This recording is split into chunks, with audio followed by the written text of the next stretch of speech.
So, yesterday, of course, we talked about how European society was changing. That's what the bell ringer was about today. And not only would the class system change, but so would the society when it comes to economics as well. And some of that would be from advancements in science and technology, others would be because of the impact of coming in contact with the new world, for instance. Hopefully, you're able to get through the Beyond Encounters activity, which was highlighting major points in that document and then commenting, question, entering comments and questions on the left-hand side. But for right now, let's talk about the agricultural revolution a little bit more. Agricultural revolution. Before the agricultural revolution, many of these family-based economies that we referenced yesterday, their main goal was to simply advocate for a stable food supply for themselves. And there was often a lot of resistance to changing any of that because people were fearful that they would be left without food if they altered the previous system that existed. And of course, with such a limited supply of food, the availability of it and the prices related to it were incredibly variable. A drought, a long winter, any of these types of events could possibly throw the entire system into chaos, driving up prices drastically as supply became limited. And in fact, before the agricultural revolution occurred, grain prices had been steadily rising as population increased because there was increased demand for the limited supply. And so the agricultural revolution was necessary, but despite it, once again, peasants often resisted. By the 16th and 17th century, the Dutch had found a way to drain land and also implemented new crops like clover and turnips. Clover is, the stuff that grows on the ground.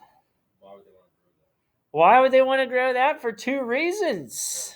Animal fodder. Well, yes, animals can eat, and then also soil restoration. Clover helps provide nutrients back into the soil.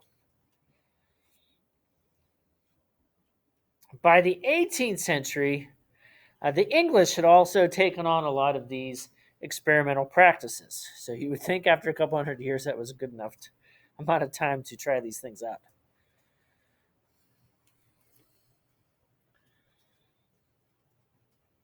The seed drill was invented by Jethro Tull. His last name is spelled Tull. And that was simply a mechanism that could drill holes in the ground so that way seeds could be dropped in for future crops. Sounds pretty simple, but until this point in time, that type of device was not that advanced. And then, of course, we already mentioned once before Charles Turnip Townsend, who came up with the crop rotation. And then Robert Bakewell, Bakewell. He improved methods of animal breeding because often there are problems with a lack of a broad enough genetic pool and healthier stock. And he was able to come up with some solutions for that.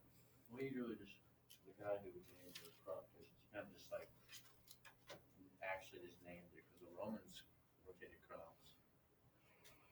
Yeah, but not as well, and not with the type of crops that I just mentioned that could necessarily replenish the nutrients. Some other crops that would eventually find from the New World would doing an even better job. But there was also a push to make the process of farming more business-like once this started to happen, because people could start producing surpluses, but often these peasants didn't necessarily know what to do with them,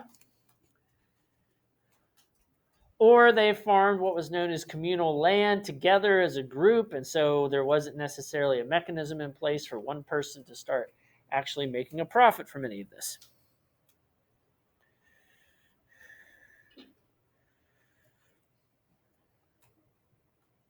So these open field or village methods were eventually replaced with what we call enclosures.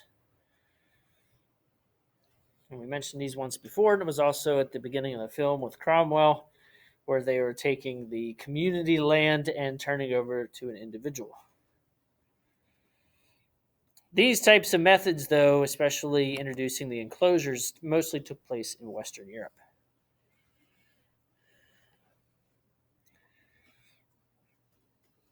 The results were impressive as the population grew considerably. In most of Europe, the population in 1700 was over 100 million, but by 1850 it was 260 million.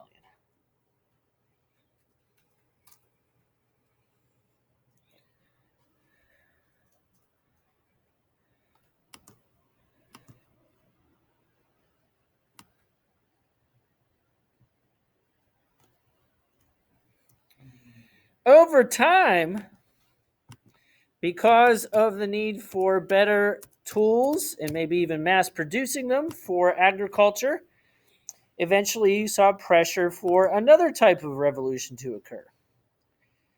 And by the 18th century,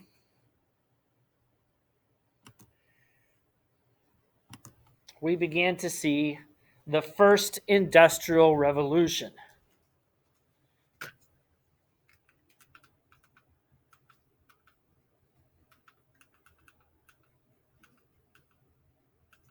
Why is it doing that?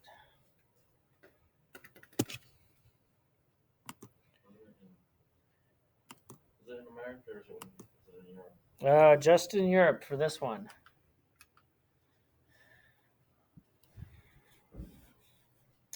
So the 18th century Industrial Revolution is different than the one we learn about in American history. This one would occur mostly in Britain and northern France and Germany.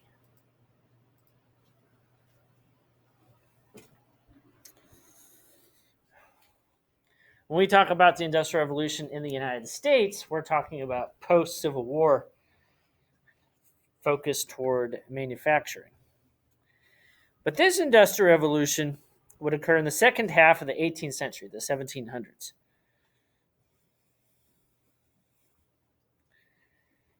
And it started to introduce the first beginnings of uninterrupted economic growth.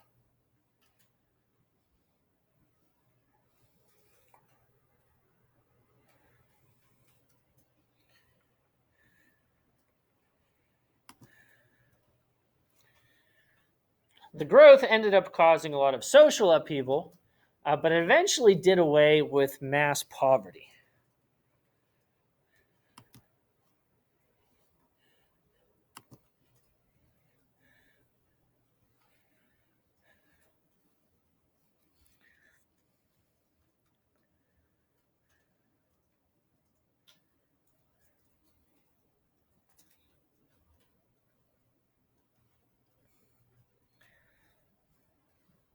And part of the driving force behind this was not just agriculture, but also the need for consumer goods. The fact that people wanted new items for the first time in their homes, such as multiple changes of clothing, buttons, things like furniture. Buttons. Yes. Everyone can enjoy the fancy lifestyle of buttons now. It's just because the shirts and the buttons fell off. And some factors that allowed this happen was because people were starting to have disposable income. As more and more people started to make businesses and enter the middle class.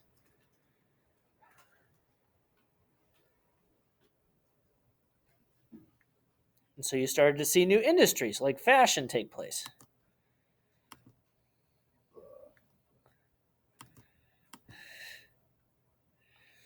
In Great Britain in particular, you would start to see an explosion in industry in a good way.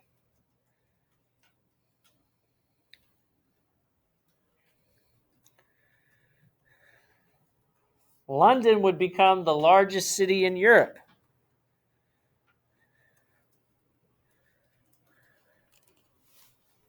It's still this day. I don't think so. Which else can compete with it? I'm not sure which one is. It's kind of weird because all the European cities. You don't know what's going on. But there was lots of proof of this advancement in Great Britain, advertising in newspapers for products.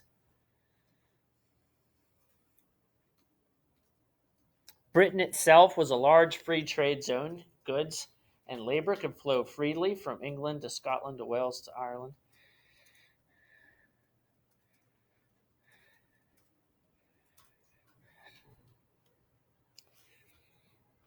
And of course, Britain had lots of coal and iron ore. And there was the possibility of social mobility. People could move up and have a say in government in places like the House of Commons. And so there, people could also advance economic interests.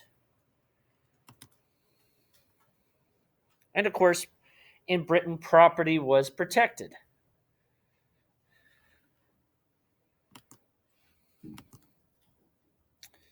There you would see an exceptional textile production occur. Textile production.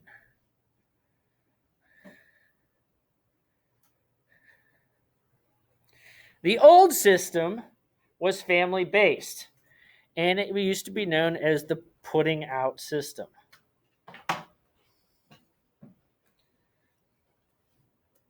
Because basically it was whatever families could manage to make and sell on their own. And it was mostly from things like wool, which of course limited supply. But then we started to see the development of products that would allow other types of fabrics to be used instead, like the spinning jenny, which could actually spin multiple spindles of thread at the same time.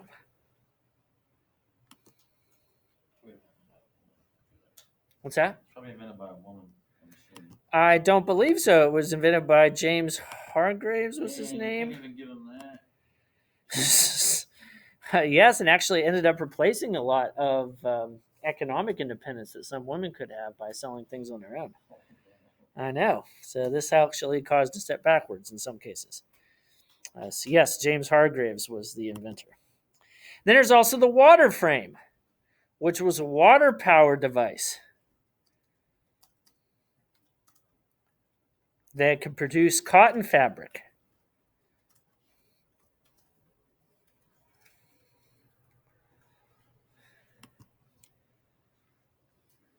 I think I have a picture somewhere here.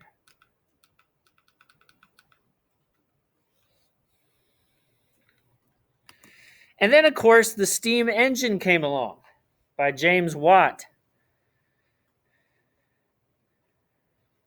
So this was a source of power not dependent upon animals or people. And the steam engine could be used in a number of different devices. Oh, that's innovation. Mm-hmm. Well, I mean, the clothing thing made a more significant impact on a greater portion of the population first. Just because before this, like I said, wool was limited supplies. Technology-wise. Yeah. That's, You might have 2 or 3 sets of clothing at the most, and of course, wool can't be washed. Yes. how's How does the steam engine? a steam engine work? Like, You have to heat, of course, using most of the time back then would be coal, and the water comes to a boil and it creates steam. The steam channeled through a tight area creates pressure, and then moves whatever parts that they want to in the device. You don't want to breathe in the cold It pushes snow. like the slab, the hydraulic. Yes. Then it moves like a wheel. I run a cold stove at home. Yeah. Yeah. Simpler than you think. But anyway, You could. Absolutely. the charcoal would be used at first, of course, then eventually coal. Iron ore was incredibly important to have access to, which of course limited where the first development of harnessing and using metals like this could come in handy. And so that would be a little bit slower process in eventually developing things like finer steels, for instance. Steam engine. Yeah, that would take a while for that to happen too. Not too long though. Trains are pretty complicated. Yeah. But anyway, women, of course, saw some advancements because they might be able to go work in textile mills, but on the other hand, they lost their independence from being able to develop clothing and sell them themselves. And men's pay, as they started to be hired by these industries that were manufacturing things, started to far outpace women's. What was that? Hmm? What was that?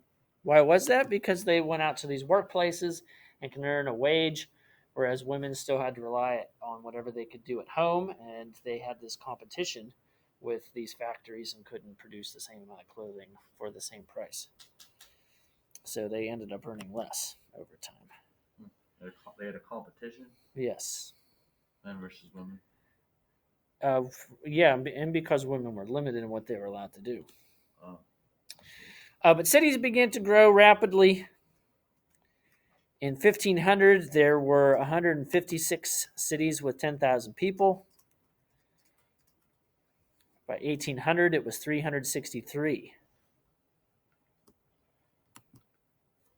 For what? For cities with 10,000 people. With 10,000 people, what?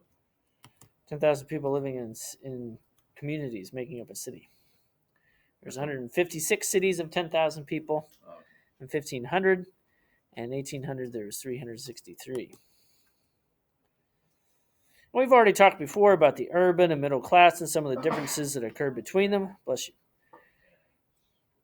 Artisans didn't necessarily always have the highest social status, but they were often better off than the typical peasant. And of course, all these people coming into cities, especially if food prices were high, that could turn into rioting, which sometimes happened. They were often referred to as bread riots. And we already mentioned, of course, women often had trouble, especially adjusting to the differences in wages.